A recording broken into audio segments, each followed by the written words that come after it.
session this morning. It was very interesting. So we're going to start our Shabbat morning service on page 117 with Matovu. Please stand.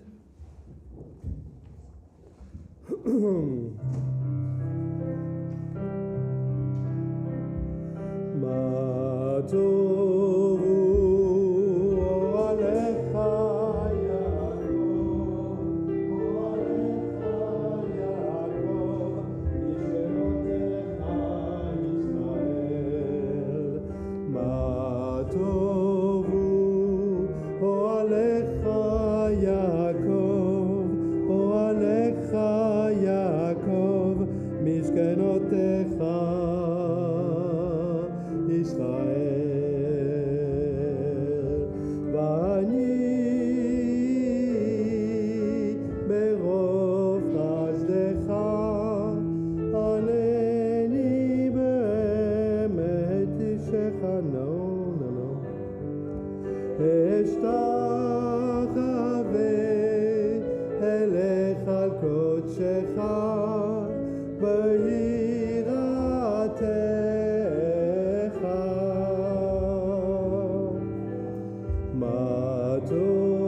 Please be seated. And Shabbat Shalom. Welcome to this Shabbat, Volunteer Shabbat.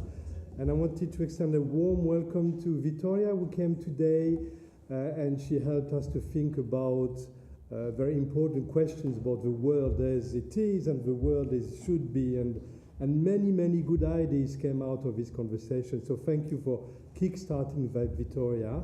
So later on, we will have Victoria and I a discussion here, which we will invite you to take part as well, about, from the larger picture to bring it to what's happening here at KLS, how KLS is, how KLS should be. And also it's a way for us to thank all the wonderful volunteers that are giving their time to KLS all the time to make sure that our synagogue is a thriving place. And of course, there's always more we could do, always, but already there's many things that are happening at KLS. We had, I can see around, when I look around, I can see people from the Keep in Touch team, I can see people from the Holocaust Memorial Day team, I can see a wonderful head teacher who is there. There are many people who are giving so much, and of course the council members as well. It's not really always fun to be in council, right?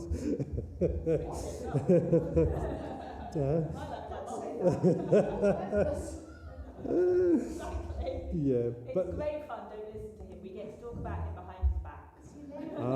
You can gossip leshon hara, which is the biggest sin in Judaism. It's also something. Okay.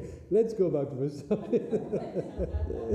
So we turn to page 118, and we are going to warm ourselves up spiritually by the morning blessings. And we say them together. We praise you, eternal God, sovereign of the universe, for eyes to see.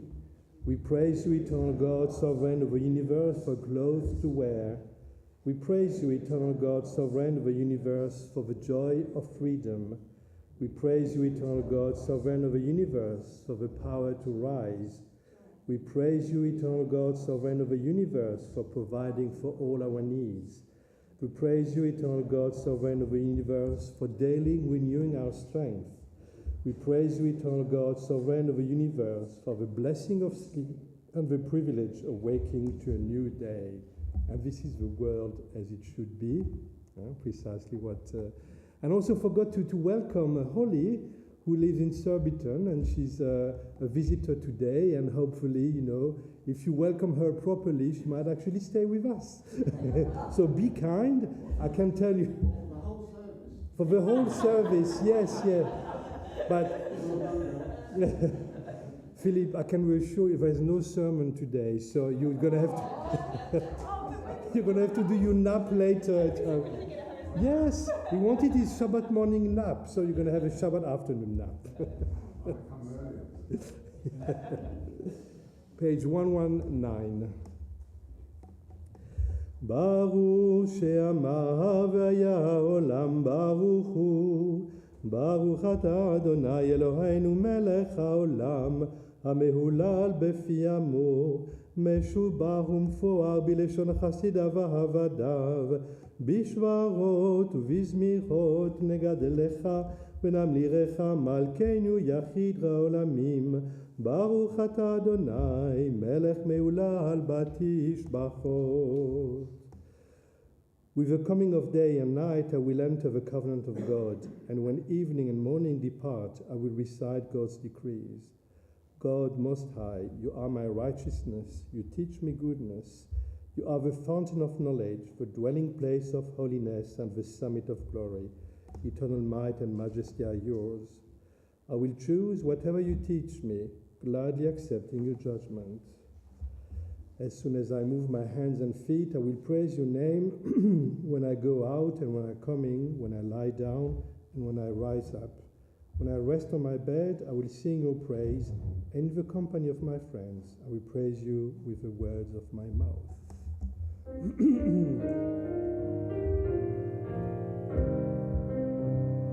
מזמור שיר ליום השבת, טוב להודות לאדוני, ולזמר לשמך עליון, ולזמר לשמך עליון, להגיד בבוקר חסדך,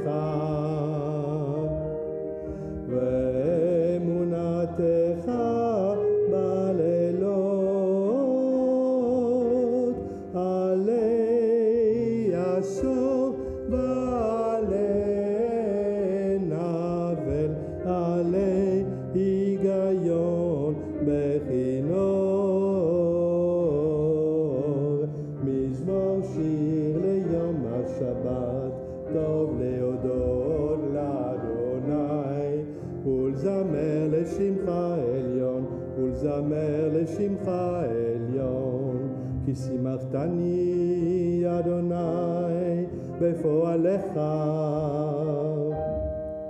במעשה ידיך ארנן.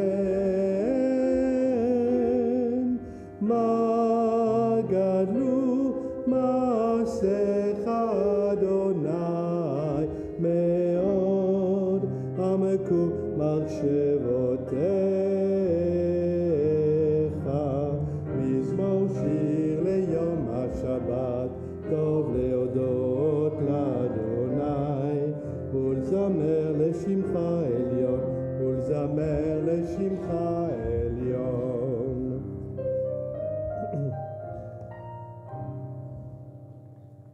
So we turn to page 135 for Yishtabach, and please rise. ישתבח שמך לעד מלכנו, האל המלך הגדול והקדוש, בשמיים ובארץ. כי לך נאי אדוני אלוהינו, ואלוהי אבותינו ואמותינו, שירו שבחה, הלל וזמחה, ברכות והודאות מעתה ועד עולם. ברוך אתה אדוני, הבוחר בשירי זמרה.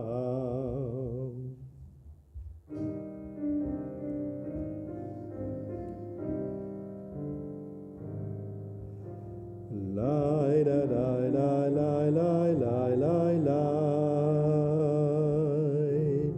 ya la lai lai lai lai lai lai lai, ya la lai lai lai lai, ya la lai lai lai lai, ya la lai lai lai lai lai lai lai,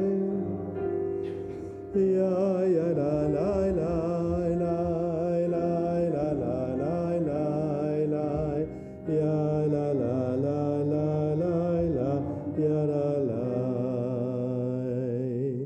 ברכו את אדוני המבורך, ברוך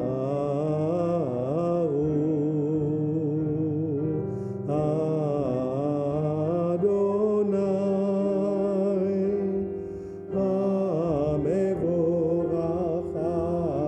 המבורך, המבורך לעולם ועד,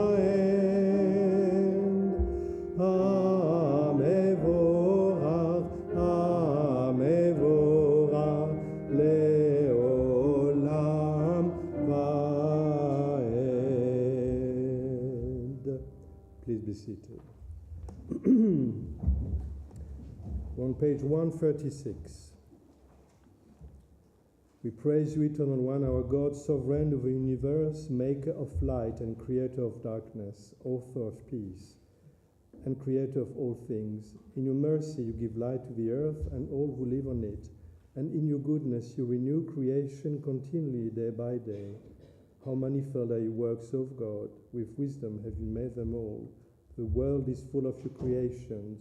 Your handiwork proclaims your praise, the radiant stars bear witness to your glory. We praise you, O God, creator of light. Great is your love for us, eternal God, and abundant your compassion. Our ancestors trusted in you, and you taught them the laws of life. So be gracious to us and teach us. Incline our hearts to hear your words, to know and understand, to learn and teach, and with love to uphold the truth of your Torah. Enlighten us with your teaching. Make us faithful to your commandments, and wholehearted in the love and awe of your name. For in love you summon us to serve you and proclaim your unity. We praise you, O God. In love you have called your people Israel to serve you. Please stand for the Shema. And thank you, Naomi.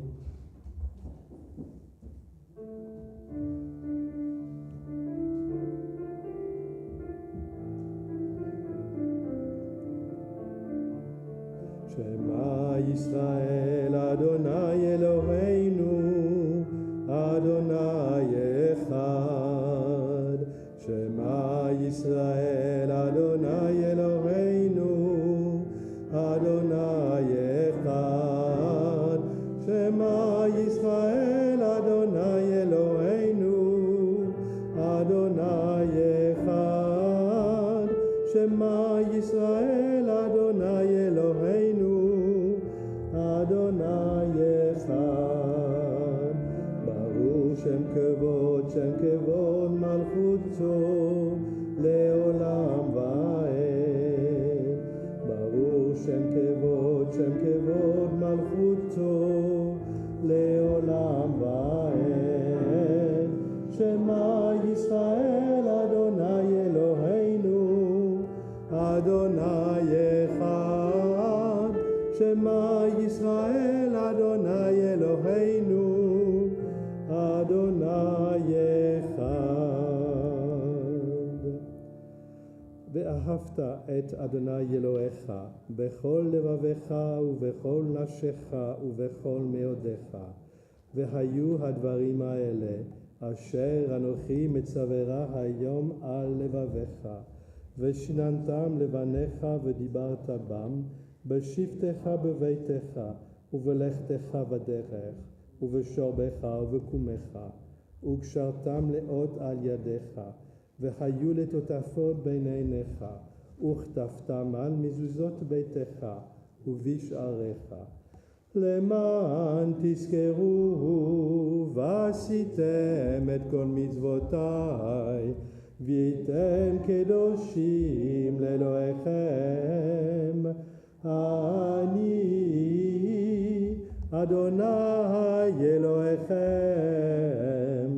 אשר הוצאתי אתכם מארץ מצרים, להיות לכם לאלוהים. אני אדוני אלוהיכם. Please be seated. Good and beautiful and true, sound, established and enduring are these words now and forever. True it is, eternal one, that you are sovereign God and Redeemer, as you were the God and Redeemer of ancestors. You are our Maker, the rock of our salvation. We have known you always as our helper and our liberator. There is no God but you. Truly you are first and you are last. We have no Redeemer but you. You redeemed us from Egypt and freed us from the house of bondage. Then with great joy, Moses, Miriam, and all Israel together sang to you this song.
Of Israel, sustain you people Israel, for you, God of the host of heaven, are our Redeemer, the Holy One of Israel.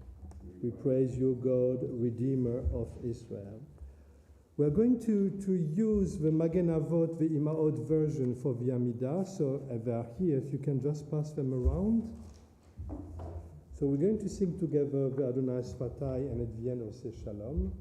But if you could please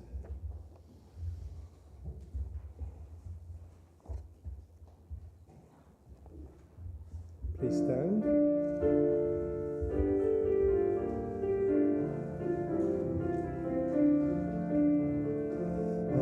Adonai sefatai tiftach ufi yagi tehilatecha.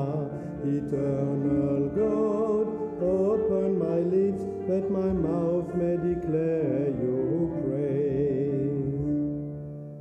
Baruch atah Adonai, Eloheinu ve'Elohei avoteinu ve'emoteinu, Elohei Avraham, Elohei Yitzhak ve'Elohei Yaakov, Elohei Sarah, Elohei Rivka, Elohei Rachel ve'Elohei Leah, Ha'el Hagadol Hagibor ve'Anora, El Elyon, Koneh Shamayim va'aretz, Magen Avot ve'imaot bidvaro, Mechaye Hakol b'ma'amaro, ההל הקדוש אין כמוהו, המניח לעמו ביום שבת קודשו, כי בם רצה להניח להם.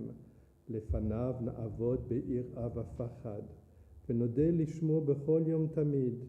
מעון הברכות אל ההודעות, אדון השלום, מקדש השבת, ומברך השביעי, ומניח בקדושה לעם מדושני עונג, זכר למעשה בראשית.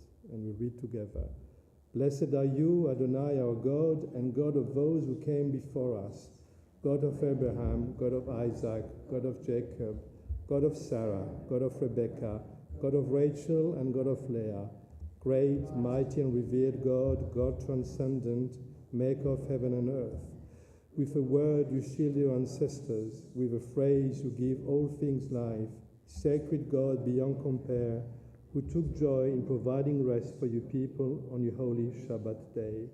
We will serve you reverently, acknowledging on each and every day forever just who you are, the one to whom blessing goes, the one to whom thanksgiving is due, source of peace, who recalls the time of creation by sanctifying Shabbat, blessing the seventh day, and in holiness granting rest to a people overflowing with joy. So we take a few moments for private prayer meditation. You may sit.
May the words of my mouth and the meditation of my heart be acceptable to you, O God, my rock and my redeemer.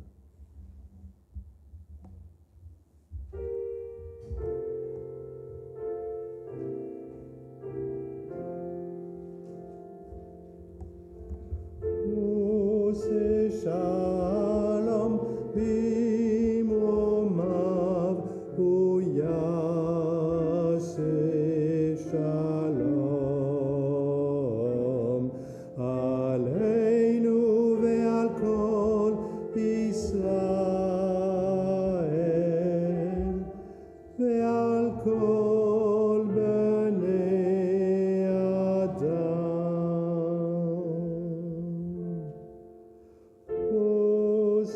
Shalom b'momav uyaseh shalom aleinu ve'al kol Israel ve'al kol bnei Adam. So that's a tribute to our wonderful choir, because I know that's one of your pieces. It's such a lovely Sephardi. Where does it come from again? Spanish and Portuguese melody. So absolutely lovely. Okay, so the next part of the service is the Torah reading. I forgot to tell you at the start of the service that we have a celebratory kiddush after the service. So there is food, basically. I should actually be much direct. There is food to thank you for all the work you've been doing for KLS. So after the service, the wonderful Robin has organized, she overbought, I think, oh gosh. But it's good to have more food than not enough, right? There's nothing more embarrassing than having people and not have enough food. So after the service, we can have some time and nosh and drosh. Well, you can drosh a bit. Okay, so I will need some mitzvot. So tell me, I will ask Mary, Caroline, to be the ark openers. I will ask Brian to take the ark out of the scroll. I'm not. I should do my best.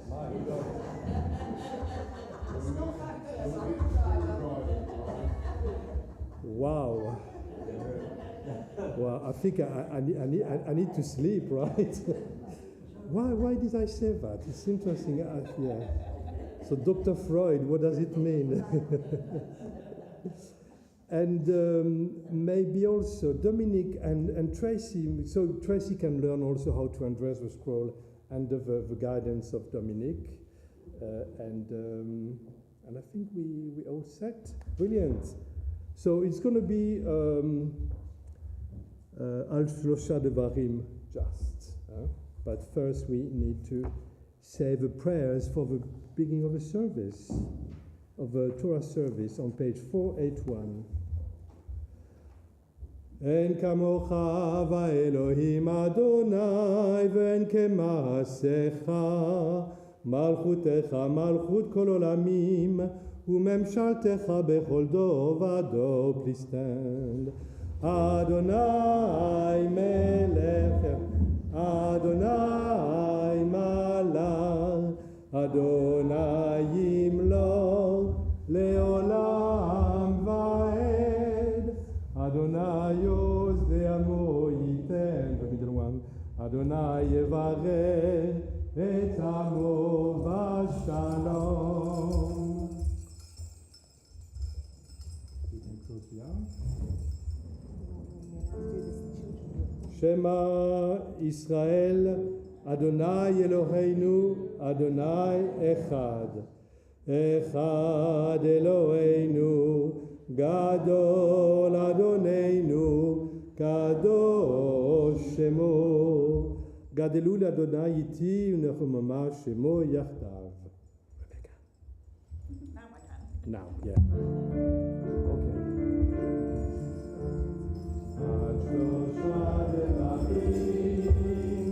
Al Shosha Devarim, Haolam Omed. Al Shosha Devarim, Al Shosha, thank you, Devarim. Al Shosha Devarim, Haolam Omed. Al Torah ve'al Avodah ve'al Gemilut Chasadim. Thank you. Al Torah ve'al Avodah ve'al. Just gonna check because Al Shosha Devarim, Al Shosha Devarim, Al Shosha Devarim, Haolam Omed. Please be seated. So, you know, until now we've been very spoiled by lots of wonderful stories.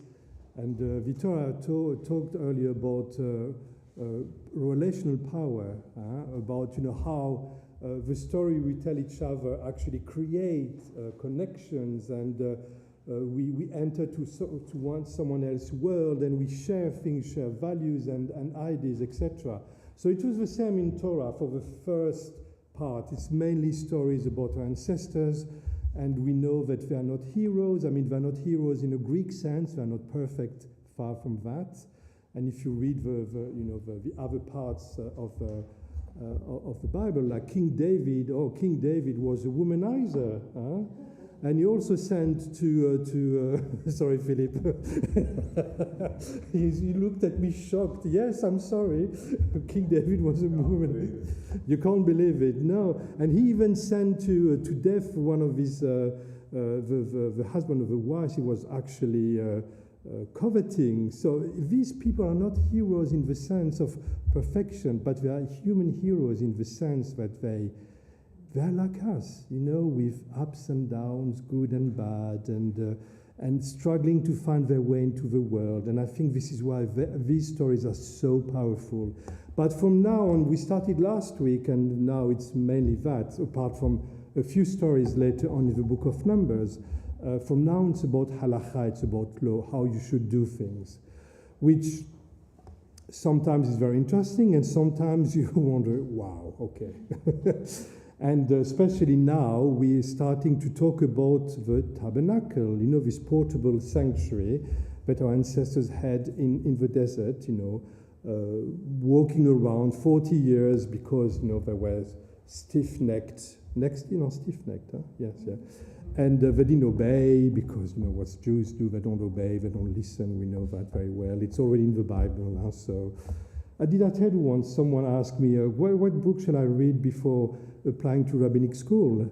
And I said, read the book of Numbers. Everything is there, all the troubles that Moses went through when he was trying to lead the people. And I think it's so true. But there are, in this passage I'm going to read, so if you have a Chumash with you, it's Exodus chapter 25, verses 1 to 9, and this is what the text says.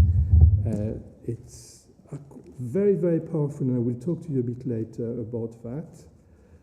There is...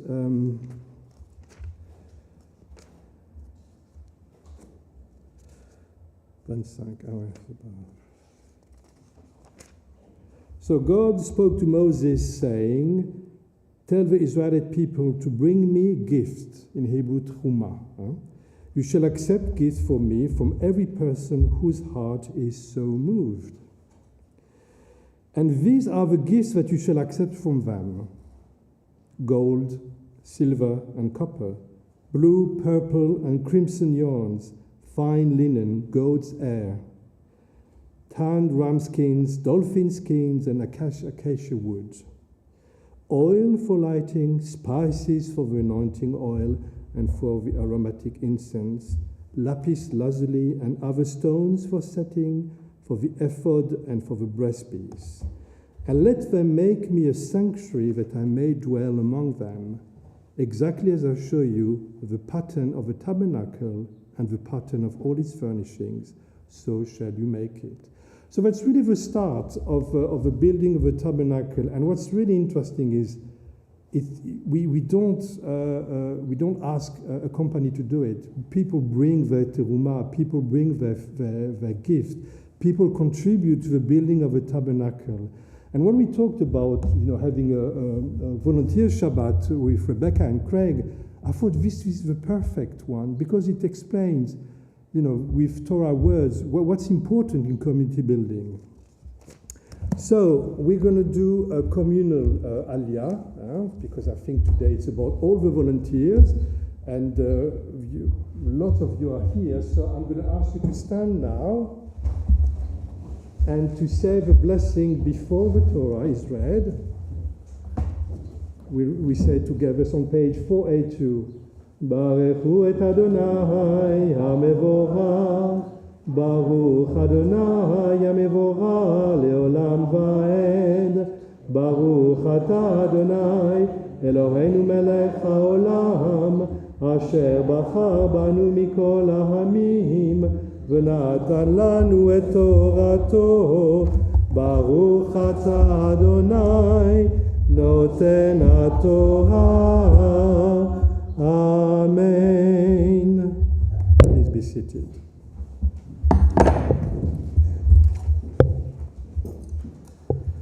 Amen. Vaydaber Adonai el Moshe lemor, daber el bnei Yisrael, vayikhu li terumah met.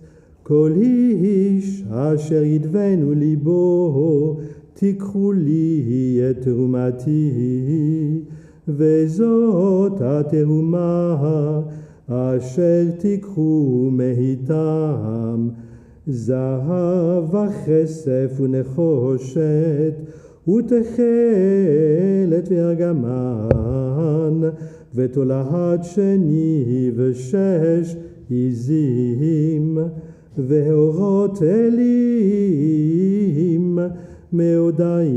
מאודמים, ואורות תחשים ועצי שיטים, שמן למהור, בשמים לשמן המשחה, ולקטורת הסמים, אבני שוהם ואבני מילואים.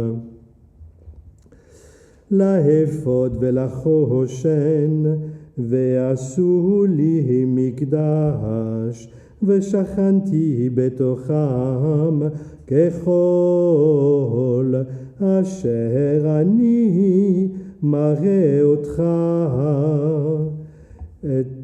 מראה אותך את תבנית המשכן ואת תבנית כל כליו, וכן תעשו. Please stand for the blessing after. ברוך אתה אדוני אלוהינו מלך העולם, אשר בחר ונתן לנו את תורתו, וחיי עולם נטע בתוכנו. ברוך אתה אדוני נותן התורה. Amen. I'm going to do this today. וזאת התורה ששם משה לפני בני ישראל, על פי אדוני ביד משה. I don't have to fast. Please be seated. Can I ask Brian to go back to there, and Tracy and Dominic to... yeah, I can do it because it's in the middle of a scroll, so the weight is even today. Okay, so...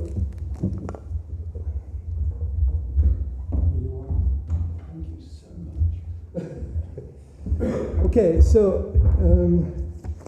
instead of Haftarah today, I wanted to read something that I already talked about yesterday, about this Torah portion. Oh, sorry, yes. As I said, when we talked about this volunteer Shabbat, the question was, which Shabbat, and this Parashat Truma came as first as the obvious one, especially when we look at the beginning of the Torah portion. Hey guys, it happens here, not there. You're all looking there. It's so funny. You know what? When I was a teacher, the first time I taught my kids and gave them an exam, I was, oh my God, when you cheat, it's so obvious. They're all cheating, and I thought, oh wow, it's so obvious. So remember, you may be hidden behind someone, but I can see all of you. So can I continue now? You are impeccable today. Yes, I don't know what's happening. She's not talking to me anymore. Yeah, she decided to blank me completely. So the start, the first verse, Daber el bnei Yisrael, speak to the children of Israel, v'yikru li truma, and they shall give me a gift. And truma is an interesting word because truma is the name of a portion of a sacrifice that was given to the priest during sacrifice in the Temple of Jerusalem as a matter of salary. So they didn't pay the priest. They don't get any idea. They didn't pay the priest. They just gave them a portion of the sacrifices. But it also means a gift because the word truma has this idea of elevation, and this is important. I found this and it continues. You shall accept gifts for me from every person whose heart so moves him. Asher yidvenu libo. And I found this interesting commentary by Professor Eitan Fishbein from the JTS. It is this last phrase that calls out to me, as it has spoken to generations of Jewish interpreters. the act of divine service is anchored in a personal state of nedava, generosity, which is here rendered as the moving and stirring of the heart to the task of giving the gift to God. As Rashi notes in his comments on the verse, the language of Yidvenu libo, which is whose heart so moves him, may be understood as Leshon Nedava, the language of generosity, the posture of generous giving, one which is marked, according to Rashi, by an attitude of Ratzon Tov, of goodwill, and full-hearted intention that accompanies the gift. Indeed, we learn from these lines in Exodus that cultivating a heart of giving, being one who realizes the ideal of Yidvenu libo, is essential to both the life of piety and ethics.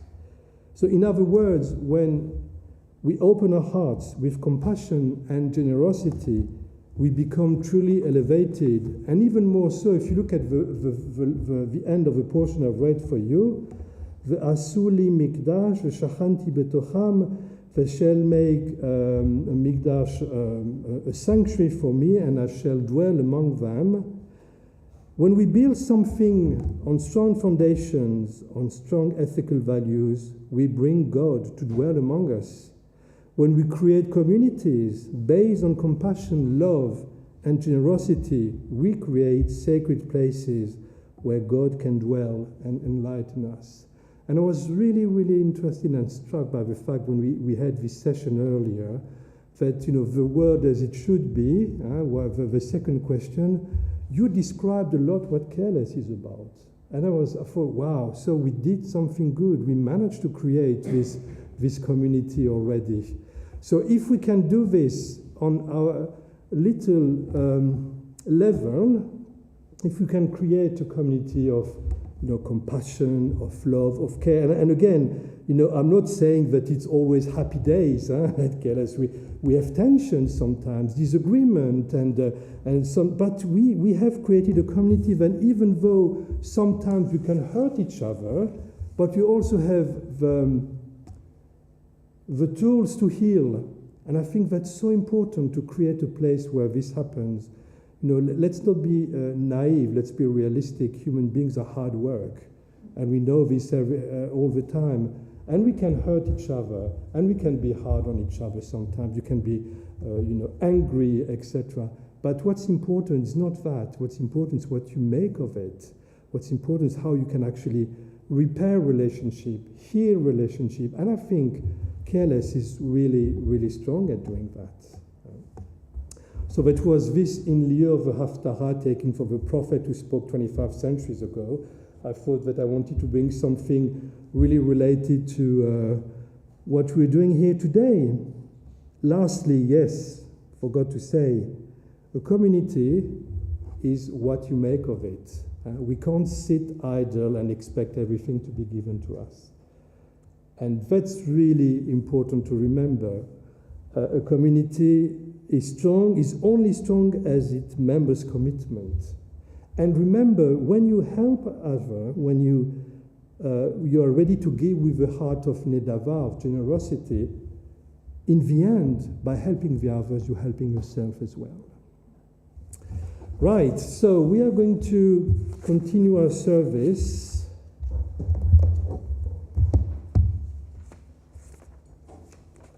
On page 484. And I will ask you to stand, please.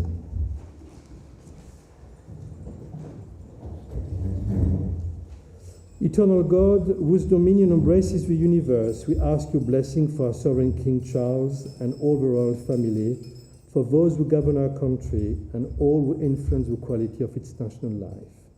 Make them conscious of their responsibility and teach them to exercise it in accordance with your will. May we all help to fashion in this country a society that excels in freedom and justice, tolerance and compassion, so that it may be a force of righteousness and peace in the life of humanity. Eternal God, as you blessed our ancestors in generations past, bless now this congregation, its leaders and its members, and all who enter this synagogue to meet, to study, and to pray.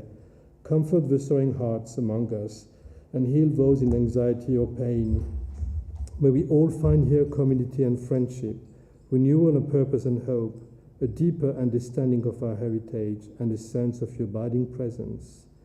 Bless all congregations of the house of Israel throughout the world. Let those who live under oppressive rule soon be freed, and may we all unite to witness to your truth and do your will. Eternal God, our rock and redeemer, grant blessing to the state of Israel, created to fulfill an age-old dream and to be a haven for the oppressed. Inspire its leaders and citizens with faithfulness to the aims of its founders, to develop the land for the benefit of all its inhabitants, and to implement the prophetic ideals of liberty and justice. May they live in harmony with one another and in peace with their neighbors, and cause to come true once more the ancient vision that out of Zion shall go forth Torah, and the word of God from Jerusalem. Page 486. Can I ask maybe our couples to come back? הודו על ארץ ושמיים, וירם קרן לעמו, תהילה לכל חסידיו, לבני ישראל עם קרובו. Alleluia, Rebecca, Alleluia. Yeah.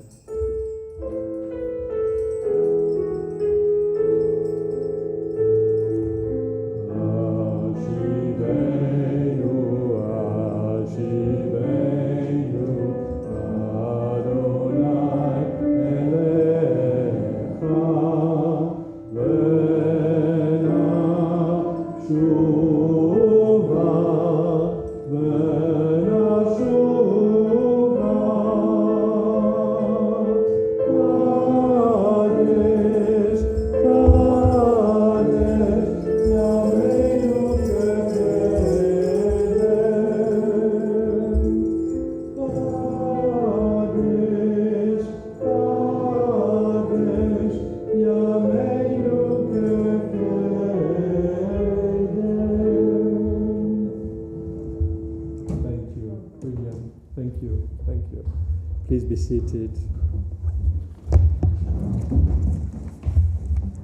So, Craig, if we go here, can people hear us? Because I wanted, or do we need to stand at the bima for the microphone? Probably. Victoria, can I ask you to come? Maybe we can stand here? Yeah. It's probably better because there are some people online. Yes. Yes, so if you can come here. Yes. Yeah. Are you okay? Right. So, Victoria, thank you for coming today. And for those who were not there this morning, Victoria is a community organizer with Citizens UK, and she helped us today to understand, why it's important to bring power back to people in order to organize strong communities and to make sure that that we don't let other people make the decisions for us. I think that's a good summary. So I just wanted to have a little chat with you with the community now, and of course you can ask any questions you want. So I'm going to just kickstart with one question. So you explained it a bit earlier, but what gave you the desire to do this work? Because you could have gone to any type of professions, right? Yeah. So could you tell us? Yeah. I think it was a little bit of anger, if people don't mind me saying that, was what led me to this work. I was really, really angry, particularly about mental health. I think I shared a bit in the beginning about how my flatmate struggles a lot with depression, and I've seen her struggle to access services. And that made me really angry. It made me really angry to see her suffer through that, and to see her struggle, and to feel so powerless to help her. But rather than kind of let that anger become a frustration or become something that could be really ugly, I found this group of people that were turning anger into hope, that were turning anger into action, and into change, and that I think was something that I can really pass the opportunity to help others do that as well, turn their anger and passion into change.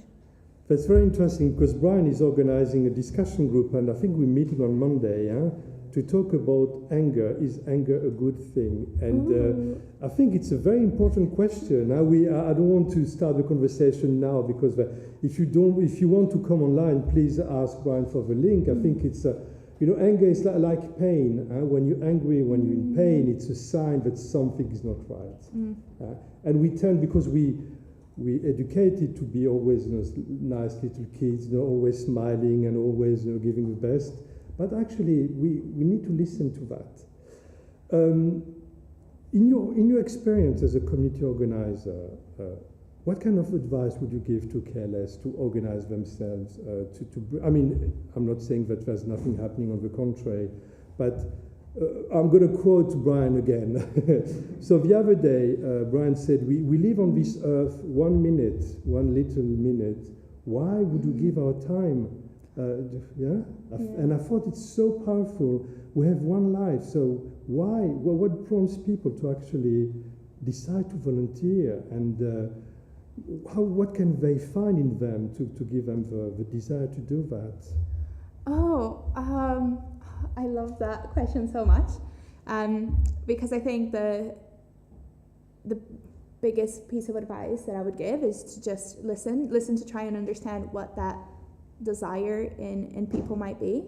I think I've worked with a lot of people whose motivation was, maybe they were homeless, and so that was their drive to work on something around housing, or they'd struggle to access services, so that's why they were passionate about mental health, or maybe they were in low pay, so they were interested in tackling kind of getting employers to be better, pay better, and have more secure hours.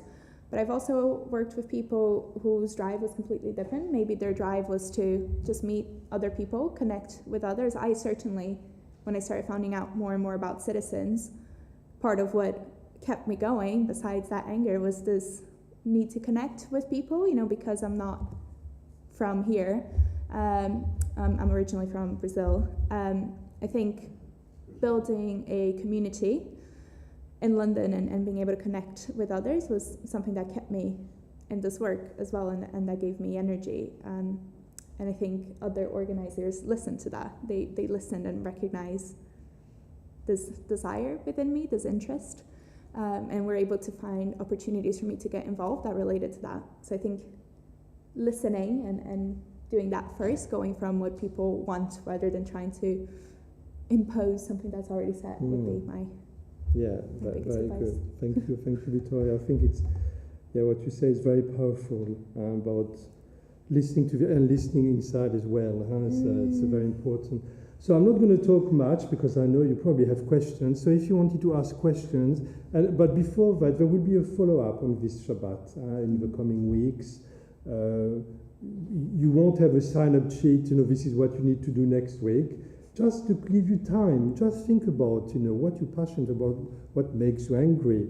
Well, how is careless and how careless should go? Where should we go? How careless should be? All these questions, you can think about that. But if you have any questions for Victoria now, anyone?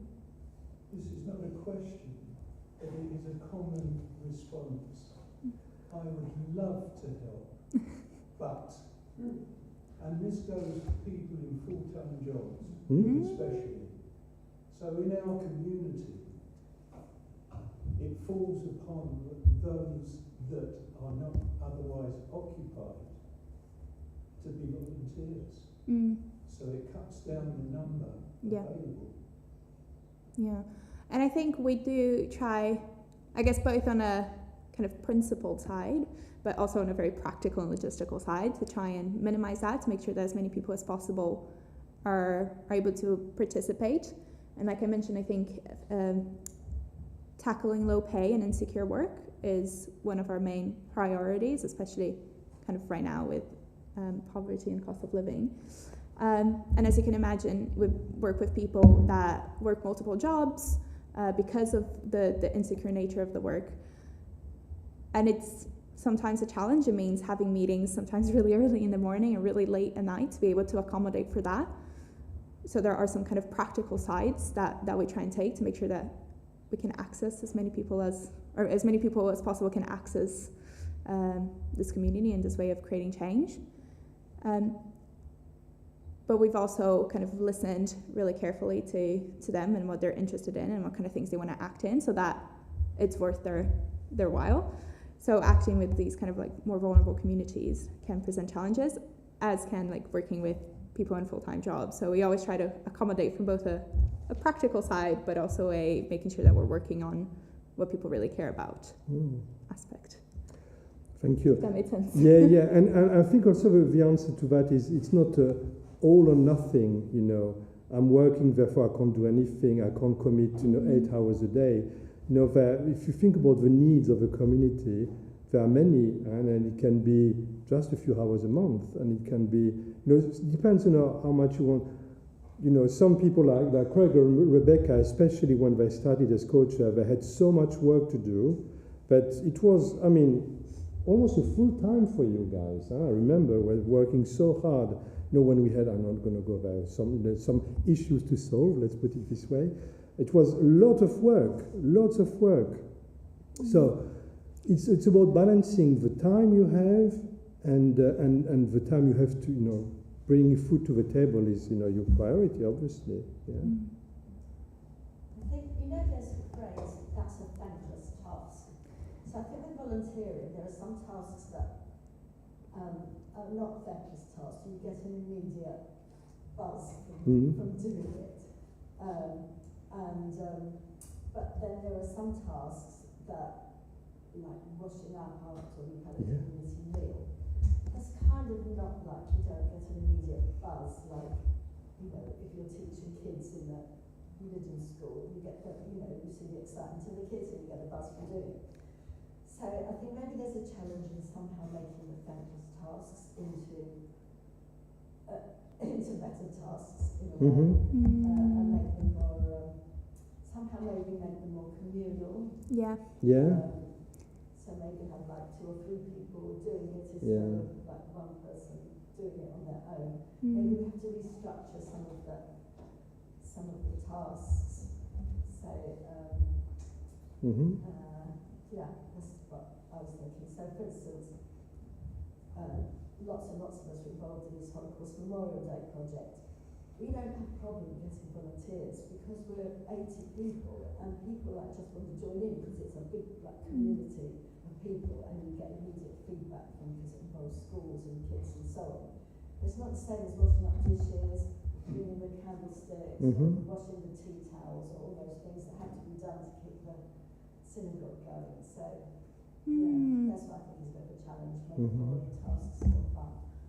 I think, I have no idea how you do that, but I think also there is this danger that everyone thinks it's somebody else's job, so it's somebody else's job to do the washing up, or somebody else's job to do the details. So it's about, I think what makes it rewarding is when you actually get, you're not looking for great glory and bunches of flowers and bottles of wine, but the recognition that you've put that effort in and the thanks, for me, is more important than the chocolates or the flowers or the wine, but it's just the thank you that goes with it that to me is far more powerful. Absolutely.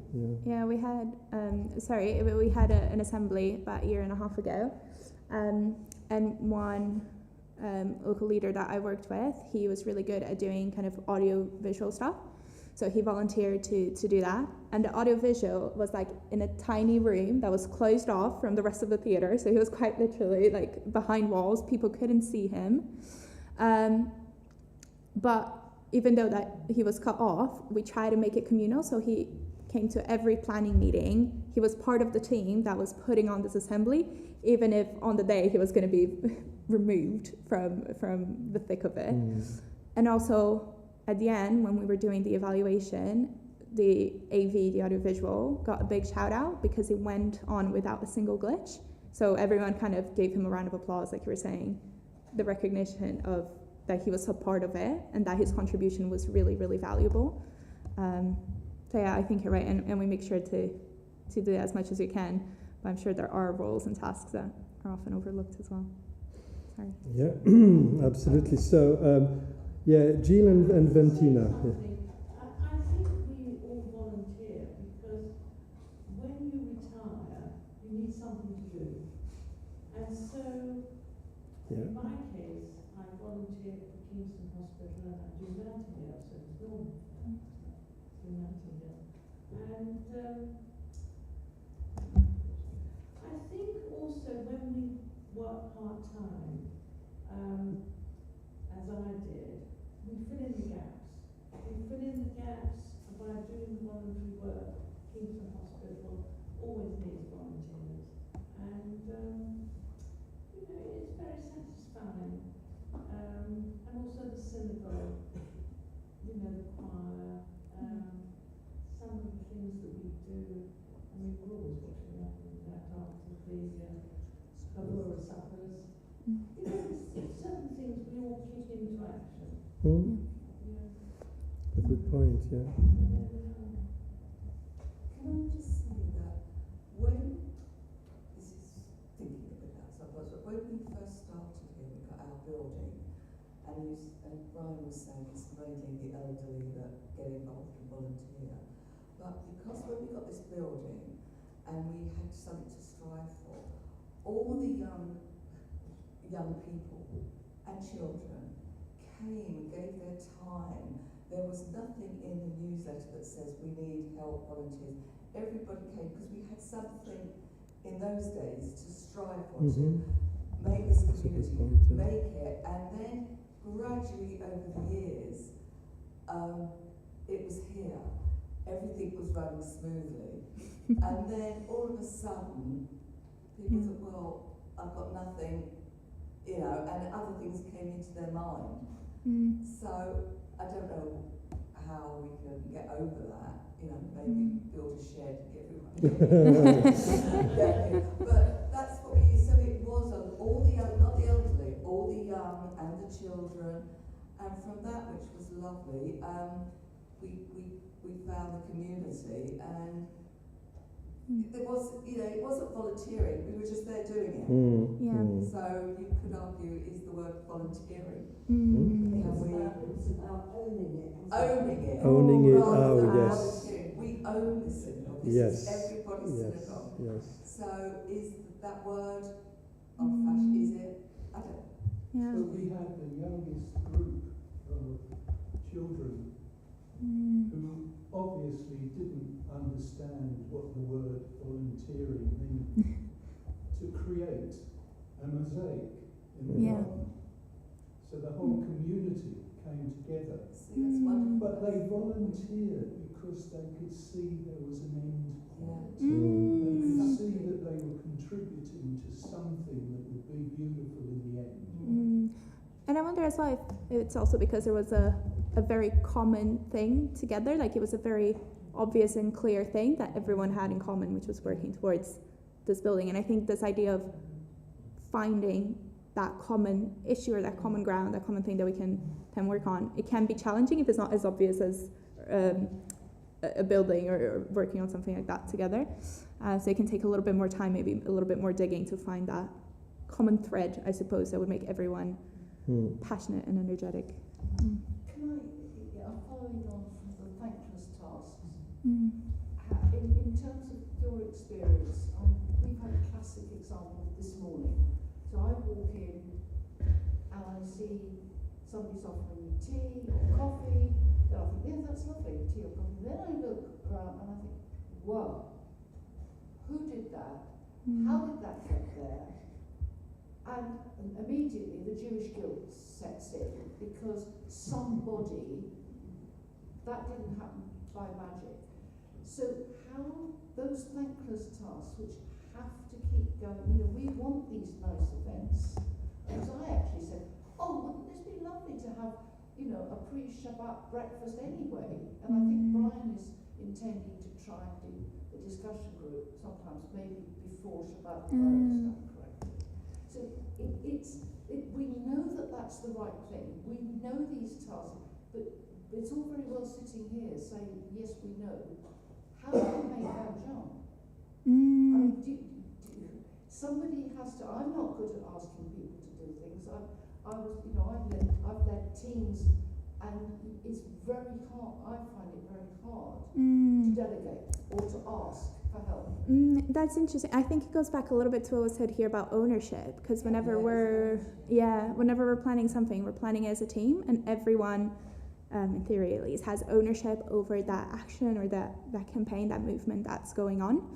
And so when we make a list of roles of responsibility, of things that need to get done, we then ask, okay, who's going to take that on? Who's going to be, I think you said like naming who's going to be responsible for that area. And that also allows them to get creative with it. You know, I could send someone a list of like, can you go to the grocery shop and buy all these things and put them nice on the table? Or I can say, you're responsible for making sure there are refreshments, and you can be as creative as you like, and you can do whatever you want with that, and give them a bit of ownership over that role and that responsibility as well. What we often find here, though, is we have people who are very willing to do things and help. So if you ask them something very specific, they'll be really happy to do it. I think it's people taking ownership that I think we struggle a little bit more with. Yeah. You mean more taking a lead taking the lead on the project, yes. yes. And actually saying, I'm going to organize it, yeah. Yeah. And like you say, ask, and then which involves asking other people, which people don't like to do. How come? So I think that's a common thread. We have doers, but not so many leaders. Why do you think that is? I don't know. I mean, it partly is time. I mean, Brian touched on something incredibly important. A lot of our members are people who work full time and maybe have young families, and they just do not have the time to take on something. Not able to. I mean, to some extent, we're quite literally preaching to the converted, because the people in this room are people who do volunteer and who do act and who do take a leadership role. The people we really want to reach are not here right now. Hopefully some of them are watching online. And that's not because they don't care, I'm sure. It's because they're probably really busy. So I don't know what the answer is to reach the people who... Is it the moment that I bring in what's the thorny question of Pesach, the second night of Pesach, because we have nobody to take the lead on this project, and at the moment it's not happening. So Pesach is a Passover. It's a big event. We have a communal seder, a communal meal, and there's a lot of things to organize. And Karin, her husband, used to do this for 5 years, and it's a lot of work for 2 people. So I've tried to put together a team, an extended team, and people are happy to do a part of it, but nobody's taking the lead. And that's a great example. It's because everybody thought that somebody else was doing it, and there wasn't the support. And even at the end, we got the great thank you very much and the clap, and then everybody would get up and leave, and we'd be left doing the dirty work. And if I'm honest with you, that's why I'm not doing it anymore. Of course. I mean, it's hard work. It's hard work. And it should be, it should be shared by the community. So at the moment, and I can say this confidently from the Bima, it's not happening. So it's kind of probably the first time in the 53 or 4 years of existence of KLS that there might not be a second night Seder, but you don't expect your rabbi to do the washing up at the end of the Seder. When I spend some time, preparing the thing and leading the Seder, I'm not going to do that. So if we have people online, please think, and I will bang about, and you know me, I'm not English polite, let's put it this way. I can be very blunt sometime. If nobody comes forward, there's no second night Seder at KLS, end of. What's that saying? Everybody thought that somebody, everybody and the nobody and the somebody, there's a whole, everybody thought that somebody was, nobody was, blah, blah, blah. But I think sometimes we are going to need to fail. And I think this might be a really good example. I think sometimes we need to coin a phrase of somebody very wise I was speaking to the other day, be a bit more rubbish. Because if we're a bit more rubbish, then people will notice. And then the things that people care about will then be done. And if things that are happening at the moment stop happening and people don't care, then why are we doing it at the moment? Yes, yeah. So I think maybe we do have brave and a bit more rubbish to actually say we can't do it. And I think the same is a good example of that. So Rebecca Kring and I, we meet fortnightly, and we have a very nice spreadsheet that, I don't know who invented that. It's really amazing. With all the things, that we want to do, because, all the things that come to us, we want to do for KLS, and we've got a long list. And at some point, we got really stressed because we couldn't do everything on the list, and we said, guys, it's okay. If we can't do it, we just don't do it. It's really important to remember. So maybe we don't communicate enough on what we want to do. Maybe there's also how we share these things to the community. But at the moment, and I've seen it, happening since COVID, actually, not before. Since COVID, people are not fully back. And I've seen ourselves too thin. that might be also. But communal seder, it's essential. Absolutely essential. And maybe some of the other lovely things that come on, let's be positive here. We're the most amazing, friendly, welcoming, kind, a spirited community. We just don't get our asses up. Oh, Jesus. Come on. That was good for me. For me, that was good. Yes. But, maybe we need to say, look, what are our key things? High Holy Days, we know that's going to happen, so whatever. Pesach, for goodness sake, is the second, Holy of Holies in the Jewish calendar. What the hell are we thinking? However, everybody will turn up to High Holy Days because that's the guild, 3 times a year. However, it'd be interesting to know on the second night how many members, not visitors, how many members come to Pesach.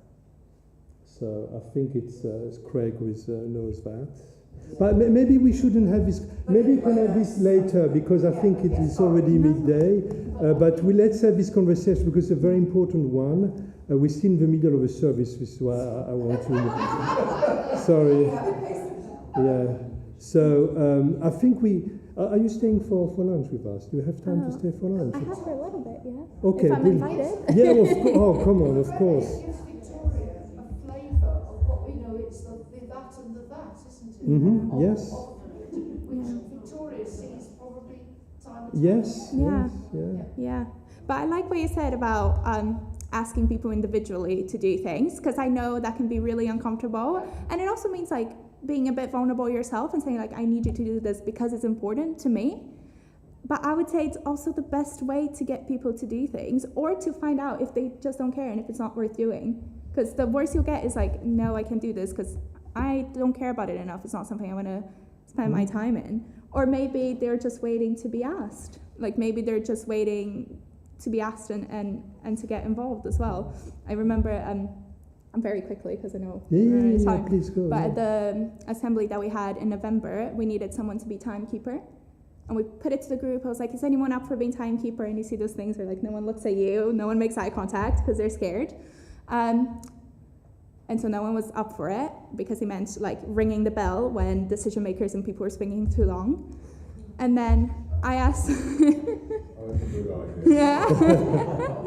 Sorry, I didn't want to be. Thank you.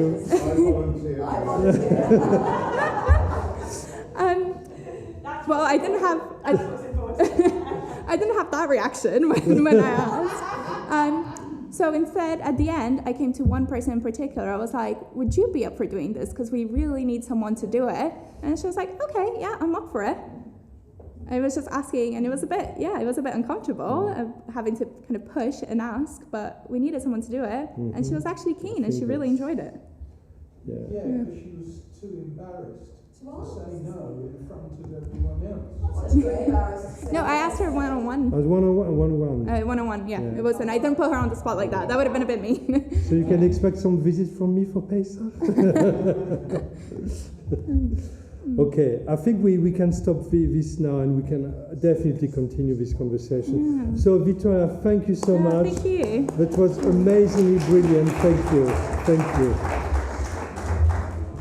So we're going to go straight into the kitchen. Yes? Oh, yeah. Yes. Right. Okay. We are going now into the Kaddish.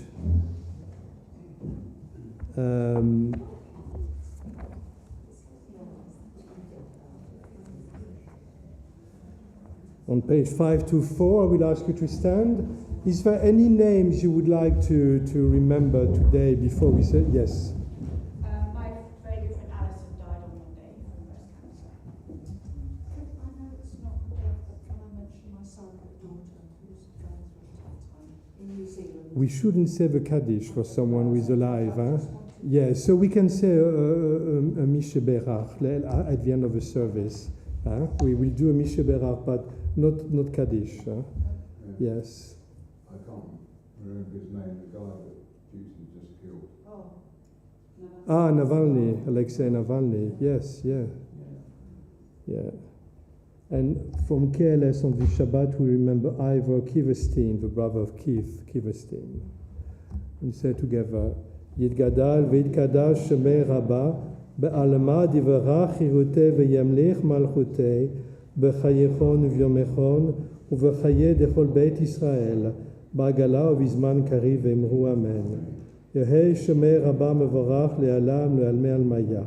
יתבחר וישתבר ויתפאר ויתרומם ויתנשא ויתהדר ויתעלה ויתהלל שמי לקודשה בריחו.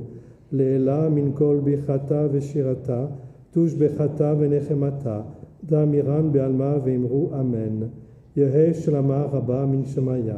וחיים עלינו ועל כל ישראל, ואמרו אמן.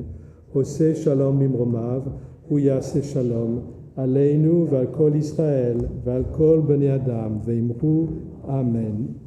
Please be seated.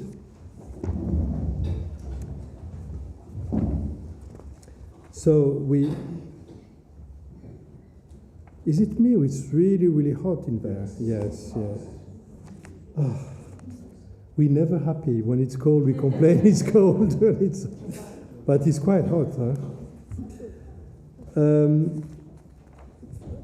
We're going to be on, just to go on page 22 now, for prayer for healings for your surrogate daughter. What's her name?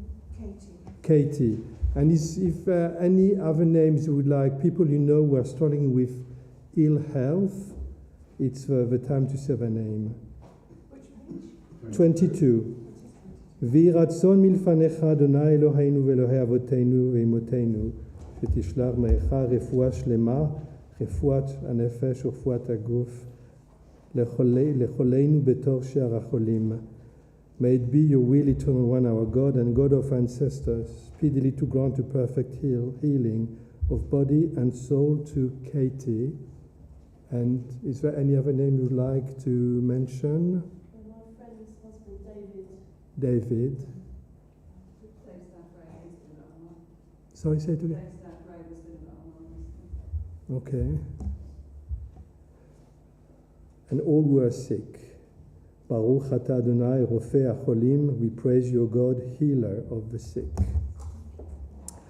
Okay, final song. Ma yafe hayom Shabbat Shalom. Ma yafe hayom Shabbat Shalom. Shabbat Shabbat Shalom. Shabbat Shabbat Shalom. Shabbat Shabbat Shalom. Shabbat Shalom. And we stand for one last time. מי ששיכן את שמו בבית הזה, הוא ישכין ביניכם אהבה ואחווה ושלום ורעות. May the one whose presence dwells in this synagogue and in your homes cause love and harmony, peace and friendship to dwell among us. And let us say, Amen. Shabbat Shalom, Shabbat Shalom. And Shabbat Shalom to you who came online today.